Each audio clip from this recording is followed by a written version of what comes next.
I stood at the precipice of what should have been one of the happiest days of my life, but instead, it felt like the culmination of years of pain and betrayal.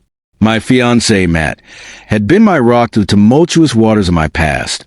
Yet as my wedding day approached, the shadows of my history loomed larger than ever.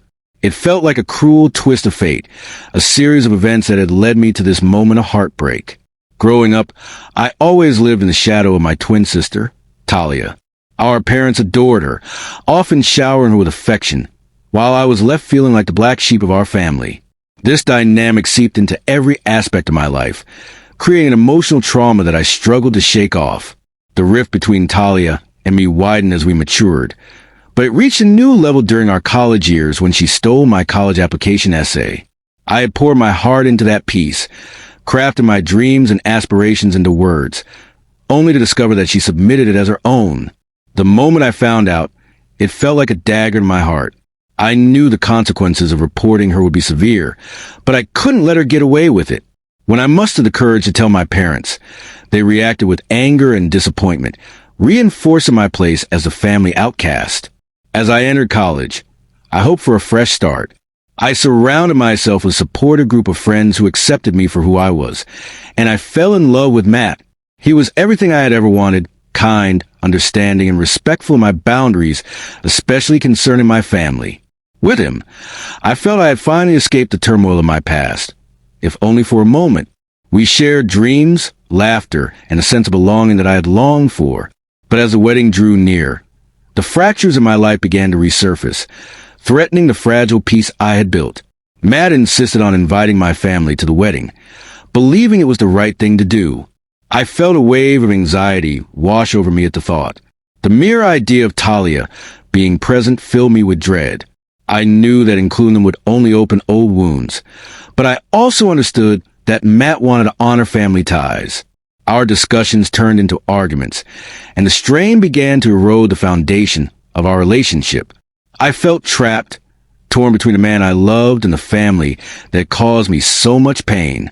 Each argument left me feeling more isolated, as if I were being pulled in two different directions, and I struggled to articulate my feelings without sounding petty or resentful.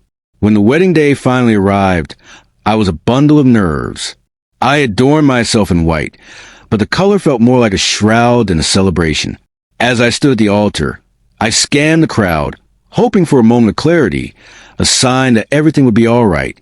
But then, I saw her, Talia, in her own wedding attire, walking toward me with a smug smile that sent a chill down my spine. My heart raced as anger and betrayal surged through me. I couldn't bear to face her, nor could I remain in that place, knowing what she had done. In a moment of rage, I stormed out, leaving my guests and my dreams behind. After that day, Matt fell silent. For an entire week, I heard nothing from him, my heart aching with confusion and despair. I felt like I was spiraling into an abyss, questioning everything I thought I knew about love and loyalty. Each day without communication deepened my sense of abandonment, and the weight of unspoken words hung heavy in the air. Then, out of the blue, I discovered that Matt had married Talia on the same day as our intended wedding. My world shattered once again. The betrayal cut deeper than I could have imagined, and the heartbreak felt like a cruel joke played by fate. It wasn't until I received a phone call from Matt's mother that I learned about the manipulation that had clouded Matt's judgment. She explained how Talia had swayed him, playing on his emotions and convincing him that marrying me was a mistake. I listened, feeling a mix of anger and pity for Matt. He had been ensnared in a web of deceit. But I also knew that he had a choice that he'd made without considering the depth of our love. The realization that he'd succumbed to Talia's manipulations felt like salt in an already gaping wound. Ultimately, I chose not to reconnect with him. I realized that Matt had to face the consequences of his actions, and I needed to prioritize my own mental health and healing. I had spent far too long living in the shadow of others, and it was time to reclaim my narrative. As I reflected on everything that had happened, I felt a sense of closure beginning to form. I may have lost a love that once felt unshakable, but I was determined to move forward, to find my own path, and to embrace the life that lay ahead of me, one where I was no longer defined by betrayal but by resilience and strength. The road ahead was uncertain, But I was ready to face it, armed with the lessons I had learned through heartbreak and betrayal.